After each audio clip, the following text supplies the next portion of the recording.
Fala galera, tudo bem com vocês? Para quem não me conhece, eu me chamo Deverson, sou servidor federal, trabalho na Universidade Federal Fluminense e hoje eu separei algumas questões de direito administrativo da banca COSEAC para a gente estar resolvendo. Então, antes de começar, deixa o seu like, se inscreve no canal, isso vai estar me motivando a gravar mais vídeo para vocês. Vamos lá para nossa primeira questão. Então, a primeira questão do ano de 2024, o órgão é o FME de Niterói e o cargo de contador.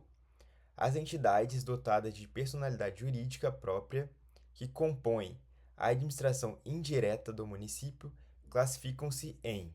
Então, pessoal, eu separei aqui um mapa mental para a gente estar relembrando, né, como é que funciona a organização da administração pública. Então, nós temos a administração pública direta e a organização pública indireta. Então, dentro da administração direta, nós temos a União, os estados, Distrito Federal, municípios. Na organização indireta, nós temos as autarquias, fundações públicas, empresa pública e sociedade de economia mista. Aqui na organização indireta, nós temos as personalidades jurídicas. Na organização direta, não tem personalidade jurídica. Então vamos lá para a nossa questão. Então aqui ele quer saber a administração indireta que tem personalidade jurídica. Letra A, fundação pública e autarquia. Isso está correto, né? Fundação pública sim, autarquia sim, porém está incompleta. Letra B, órgãos, autarquia, órgãos integrados à estrutura da administração da prefeitura. Isso aqui está errado porque os órgãos não têm personalidade jurídica e órgão não pertence à administração indireta.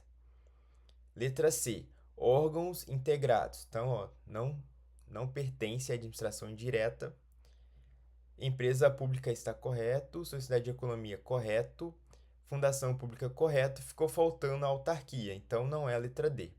Então, o nosso gabarito, letra E, autarquia, empresa pública, sociedade de economia mista e fundação pública. Isso aí, né, são pertencentes, né, à administração pública indireta. Questão bem tranquila, né? Era só lembrar mesmo como é que era essa divisão, administração direta e administração pública indireta. Próxima questão do ano de 2024, né? FME de Niterói e o cargo agente de administração educacional. Então, atos normativos são aqueles que contêm um comando geral do Poder Executivo, visando a correta aplicação da lei, tais como.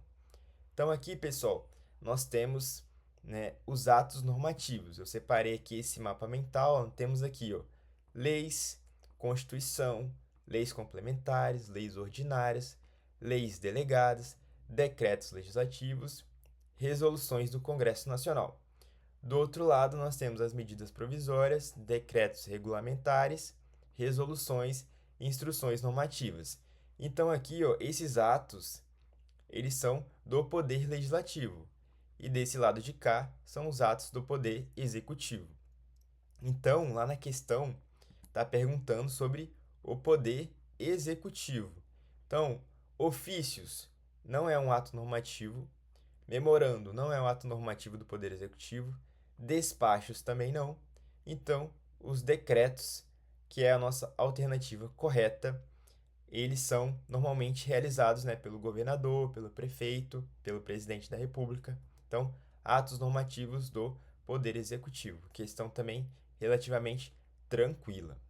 Próxima questão do ano de 2023, o órgão é a FEMAR e o cargo é o auxiliar administrativo. A respeito da delegação de competência, a Lei 9784 sobre o processo administrativo dispõe que.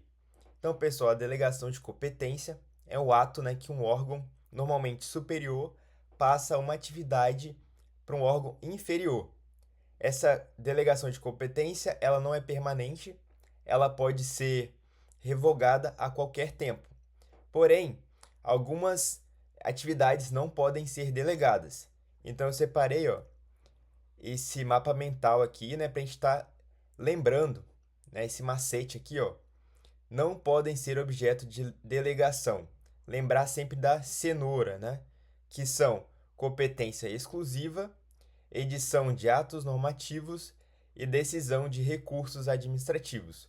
Então, isso aqui não pode ser delegado. Então, vamos lá para a nossa questão. Então, ó, o ato de delegação ele é irrevogável? Não, né? Então, como eu falei, a delegação ela pode ser revogada a qualquer tempo, ela não é permanente. Decisão de recursos administrativos pode ser objeto de delegação?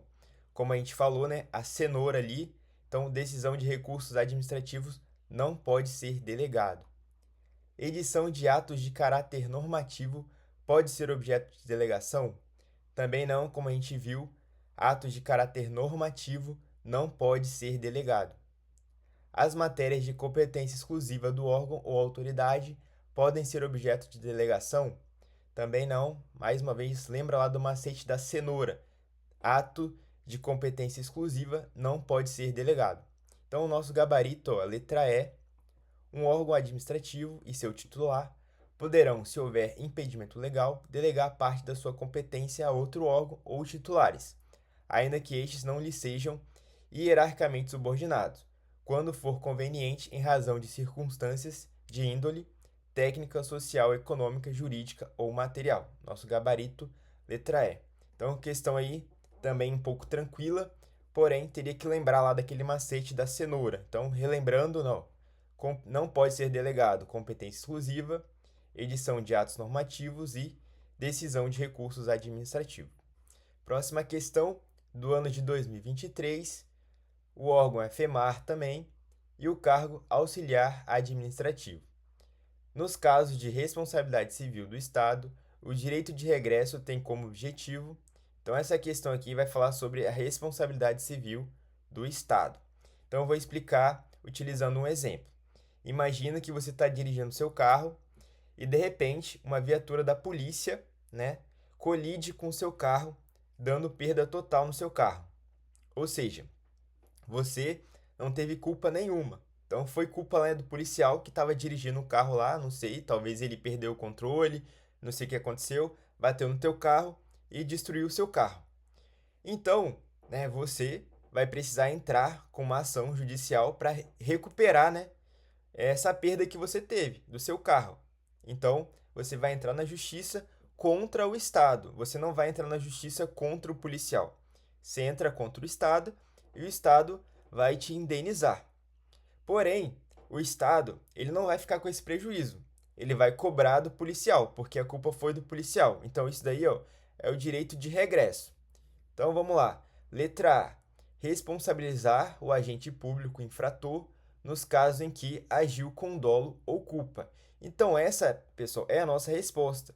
Ou seja, o direito de regresso tem como objetivo responsabilizar o agente, né, que cometeu a infração.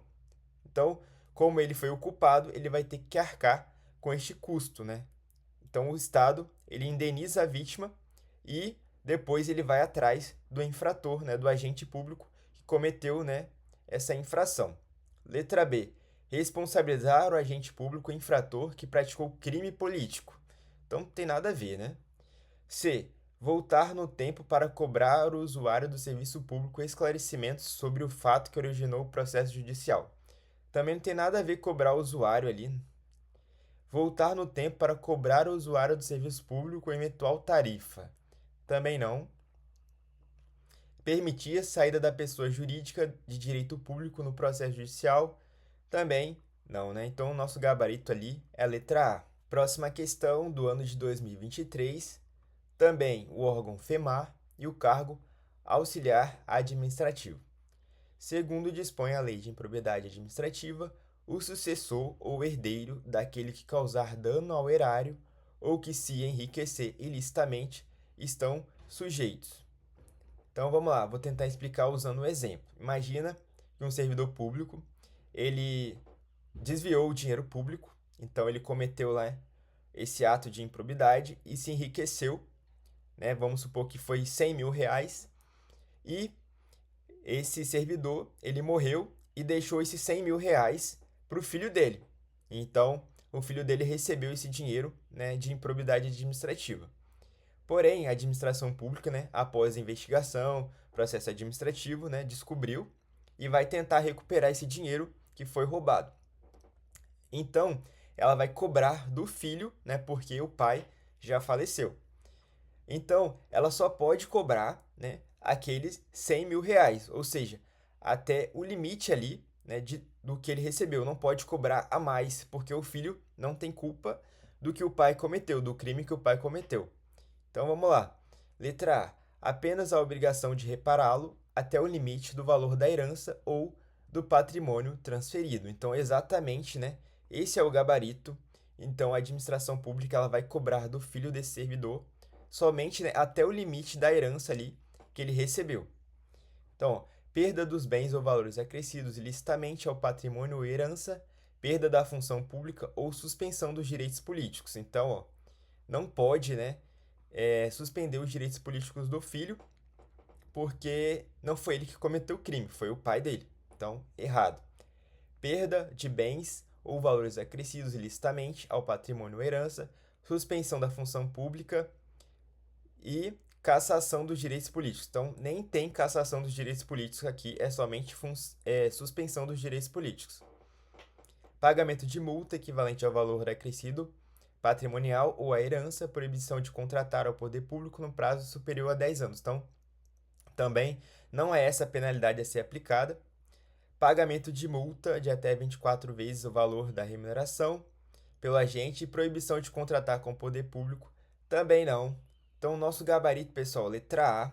Então, lembrar aí que só pode cobrar até o limite do valor da herança ou do patrimônio transferido. Então, essa foi a nossa última questão. Espero que vocês tenham gostado. Deixe seu like aí, se inscreve no canal e até a próxima.